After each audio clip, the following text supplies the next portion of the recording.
Excella Education Study in USA assured scholarship. Contact 9881 మీరు YouTube open చేస్తే నిన్న reels బాగా కనిపిస్తాయి.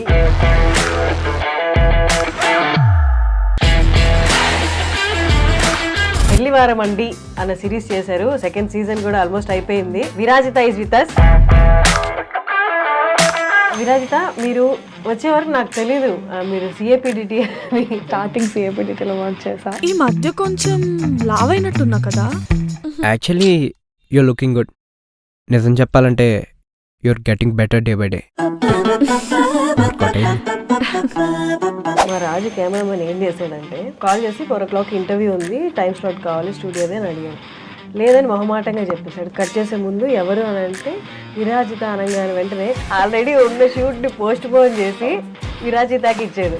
అసలు ఏంటో నాకు అర్థం కాలేదు విరాజిత క్రేజ్. అసలు ఒక రీల్ చూసాను 10th ఎపిసోడ్లో, ఆ లాస్ట్ క్లైమాక్స్ యాక్టింగ్ కూడా చాలా చాలా బాగుంది, చాలా న్యాచురల్ గా ఉంది.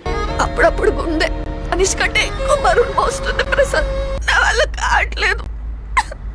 డిగ్రీ ఆర్ ఇంజనీరింగ్ తర్వాత వచ్చేసామంటే ఇండస్ట్రీలోకి అదొకటి, తర్వాత మళ్ళీ ఎంబీఏ చేసి అలాంటి స్టేజ్లో క్విట్ చేసి ఎలా? ఇంట్లో అమ్మ నాన్న అన్ని చేసి పెడుతుంటే కాలేజ్కి వెళ్ళి వచ్చినప్పుడు ఉన్న మైండ్ సెట్, నువ్వు బయట ప్రపంచంతో ఫేస్ చేస్తూ స్ట్రగుల్ చేస్తూ పోరాడుతూ వచ్చిన మైండ్ సెట్ డిఫరెన్స్ ఉంటుంది.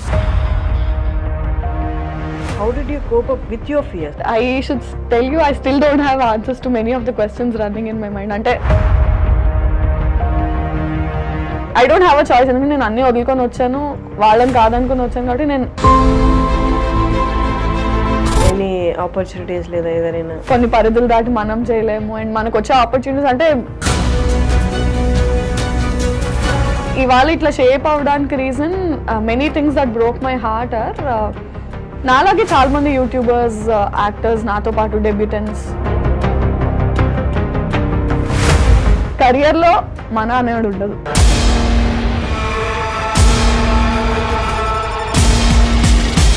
మూవీస్ తర్వాత యూట్యూబర్స్ ఒకళ్ళు ఉన్నారు, ఇన్ఫ్లుయెన్సర్స్ ఒకళ్ళు ఉన్నారు.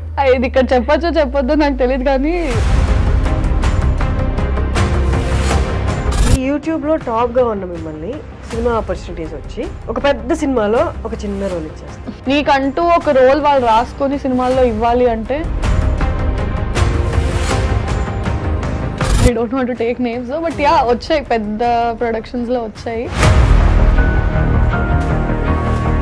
యాక్టింగ్లో అమ్మాయిలు సర్వైవ్ అవ్వడం చాలా ఈజీ అని చాలా మంది అనుకుంటారు. నువ్వు డిఫెండ్ చేయడానికి వద్దనడానికి కూడా ఏం లేదు. ఎందుకంటే అరే నువ్వు పబ్లిక్ ఫిగర్ అంటే పబ్లిక్ రైట్ ఉంది నీ గురించి మాట్లాడడానికి.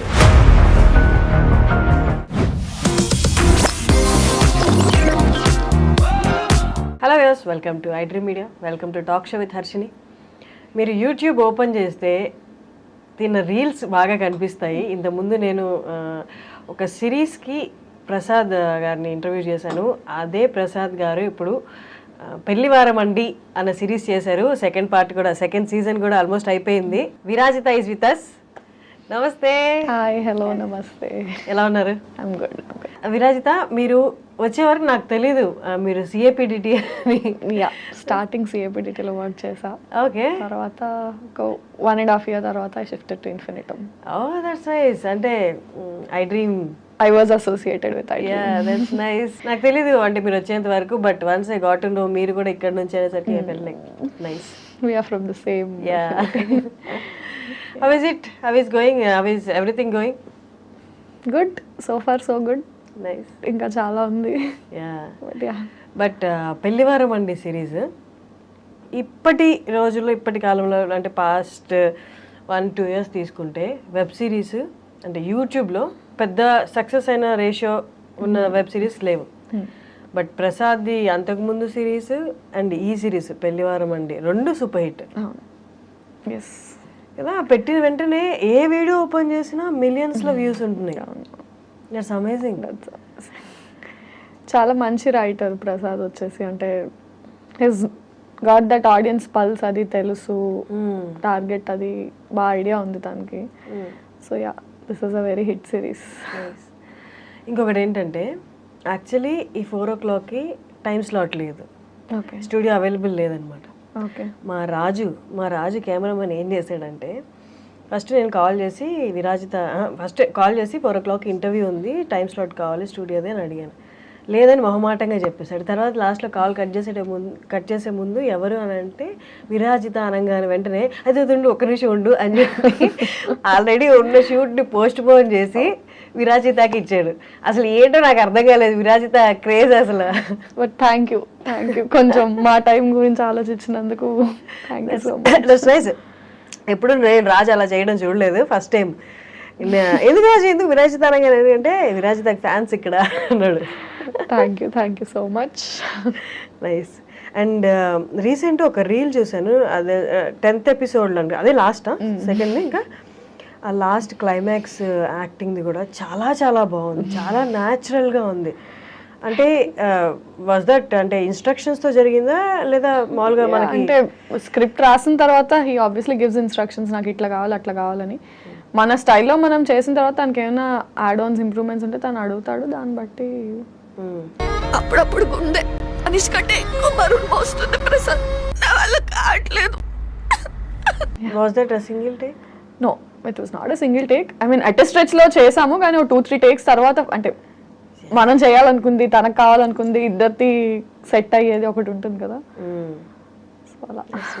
విరాజిత కొన్ని వీడియోస్ ఇంటర్వ్యూస్ చూశాను కానీ, but for hour I dream viewers ఒక్కసారి మీరు ఎక్కడి నుండి and your educational background? I M from Vizag, Visakhapatnam, and MBA complete చేశాను.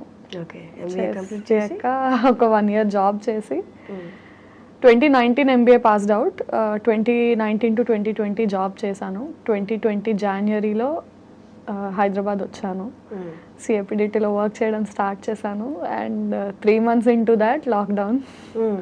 CAPDT ఎలా, హౌ అంటే ఏదైనా కాంటాక్ట్ ఉందా? హౌ కాంటాక్ట్ అంటే ఒక రైటర్ ఉన్నాడు, రవితేజ ఓర్గంటి అని. He was my school senior. Okay. So తనతో మాట్లాడి ఐ వాజ్ లైక్, నాకు ఇలా ఇంట్రెస్ట్ ఉంది, ఏమైనా మీడియా హౌసెస్ నువ్వు ఆల్రెడీ వర్క్ చేసినావు కదా అంటే, ఒక ఆడిషన్ అరేంజ్ చేయగలను, దట్స్ నాట్ అన్ ఇష్యూ అన్నాడు. ఆడిషన్ తర్వాత అలా వాళ్ళకి నచ్చడం, ఒక ఫీమేల్ ఫ్లాట్మేట్ అని ఒక సిరీస్లో కాస్ట్ అవ్వడం, అది హిట్ అవ్వడం, ఇంకా అక్కడి నుంచి then immediately lockdown happened. Female flatmate season 1 తర్వాత ఫస్ట్ లాక్డౌన్, season 1 అవుతుండగానే ఫస్ట్ లాక్డౌన్ వచ్చింది.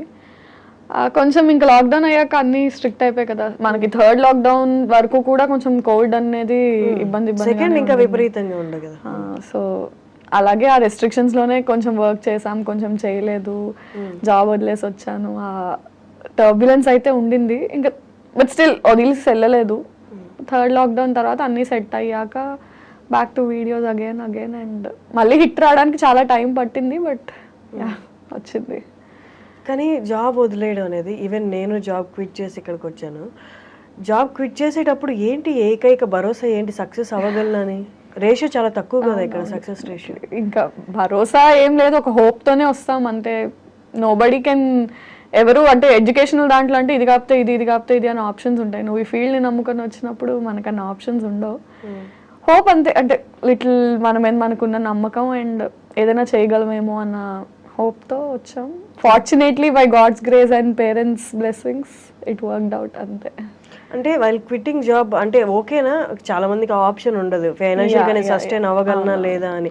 మీకు ఆప్షన్ ఉందా? లేదు, లక్కీగా మా పేరెంట్స్ ఇద్దరు ఎంప్లాయీసే, నా మీద డిపెండెంట్ అయ్యే ఫ్యామిలీ కాదు. So I could take that. దానికి నేను ఎప్పుడు I'm thankful to them. And బయట నేను ఎవరికి చెప్పినా కూడా అదే అంటాను, quitting job I don't suggest people, because చాలా ఫ్యామిలీస్ మన ఎర్నింగ్ మీద డిపెండెంట్ ఉంటాయి. వాళ్ళ నీ గోలా అంటే I somehow feed them first and then you have to look after your goal. But ఈ కేసులో, నా కేసులో లక్కీగా బై గాడ్స్ గ్రేస్ పేరెంట్స్ నా మీద డిపెండెంట్ కాదు. So I was free enough to make my choice. Siblings ఉన్నారా? లేదు, ఒక అమ్మాయి. కానీ డిగ్రీ ఆర్ ఇంజనీరింగ్ తర్వాత వచ్చేసామంటే ఫీల్డ్లోకి, ఐ మీన్ ఇండస్ట్రీలోకి, అదొకటి. తర్వాత మళ్ళీ MBA చేసి ఇట్స్ లైక్ అంటే ఆల్మోస్ట్ అది చూస్ చేసుకోవడం కాదు, ఇంకా డిటర్మైండ్ అనమాట ఇట్లే వెళ్ళాలని. అలాంటి స్టేజ్ నుంచి క్విట్ చేసి ఎలా? సమ్హౌ ఫీల్ అంటే చాలా మంది మేము ఇప్పుడు కాలేజెస్కి వాటికి ప్రమోషన్స్కి అది వెళ్ళినా, inter students, degree students when they say the passionate to be a part of this field, acting అనే కాదు, రైటింగ్, డైరెక్షన్, ఎడిటింగ్ ఏదైనా ఇంట్రెస్ట్ ఉంది అన్నప్పుడు ఐ సజెస్ట్ దెమ్ చదువుకోండి, ఫస్ట్ చదువు కంప్లీట్ చేయండి. బికాజ్ అంటే ఒక 17, 18, 20 ఆ ఏజ్లో మనకున్న మెచ్యూరిటీకి మనం స్టడీస్ కంప్లీట్ చేసిన తర్వాత ఎక్స్పోజర్ వచ్చాక జాబ్ చేసి డిఫరెంట్ ఎన్విరాన్మెంట్స్లో వర్క్ చేశాక మనకు వచ్చే మెచ్యూరిటీ అండ్ ఎక్స్పోజర్కి చాలా డిఫరెన్స్ ఉంటుంది. And financially how to handle your self. ఇంట్లో అమ్మ నాన్న అన్నీ చేసి పెడుతుంటే కాలేజ్కి వెళ్ళి వచ్చినప్పుడు ఉన్న మైండ్ సెట్ నువ్వు బయట ప్రపంచంతో ఫేస్ చేస్తూ స్ట్రగుల్ చేస్తూ పోరాడుతూ వచ్చిన మైండ్ సెట్ డిఫరెన్స్ ఉంటుంది.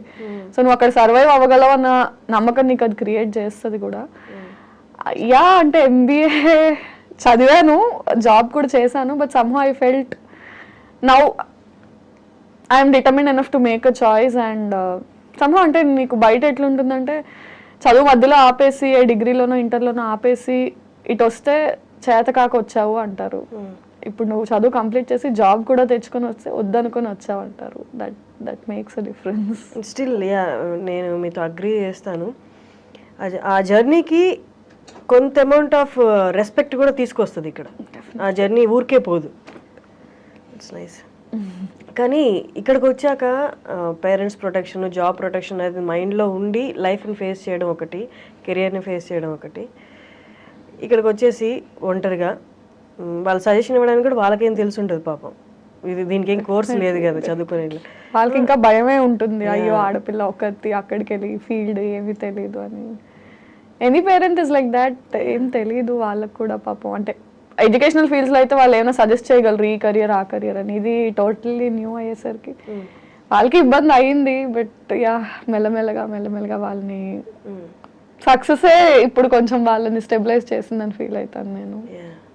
ఓకే, వాళ్ళది పక్కన పెడితే how did you cope up with your fears? అంటే ఇక్కడికి వచ్చాం సరే, వాళ్ళకి సమాధానం చెప్పాలి, నీ పర్సనల్ పర్స్యూ చేస్తున్న ఈ కెరియర్ ఏదైతే ఉందో అది సక్సెస్ఫుల్ పాత్లో వెళ్ళాలి. అసలు అంటే మీకు మీరు ఎలా సమాధానం చెప్పుకున్నారు? I should tell you, I still don't have answers to many of the questions running in my mind. అంటే 2020లో స్టార్టింగ్లో ఉన్న క్వశ్చన్స్ 2024లో ఇప్పుడున్న క్వశ్చన్స్ వేరు. బట్ క్వశ్చన్స్ అయితే మైండ్లో ఇంకా ఉంటూనే ఉంటాయి. As long as you have answers new questions start popping up అన్నట్టు ఇప్పటికీ అనిపిస్తుంది, అరే వాట్ నెక్స్ట్ ఏం చేస్తాం. ఐ మీన్ ఇంకా ఇన్ని హిట్ సిరీస్లో వచ్చినా కూడా still it's a question mark and still it's a హజిల్ only. ఎలా ఆన్సర్ చేసుకున్నాం అంటే it's just I'm determine to work. అంటే టాలెంట్, హార్డ్ వర్క్ బిలీవ్ చేసుకొని సమ్డే ఐ మేక్ ఇట్ అన్న హోప్ అయితే ఉంది. సో అంటే సక్కం చేసే సిచ్యువేషన్స్ చాలా వచ్చినా కూడా ఇంకా I don't have a choice. ఎందుకంటే నేను అన్నీ వదులుకొని వచ్చాను, వాళ్ళని కాదనుకొని వచ్చాను కాబట్టి నేను చేయాలి. నేను కాకపోతే ఇంకెవరు చేయరు. So for me I only have to stand. Even if I'm scared, even if I'm drowned, ఏమైపోయినా సరే నిలబడాల్సింది నేనే.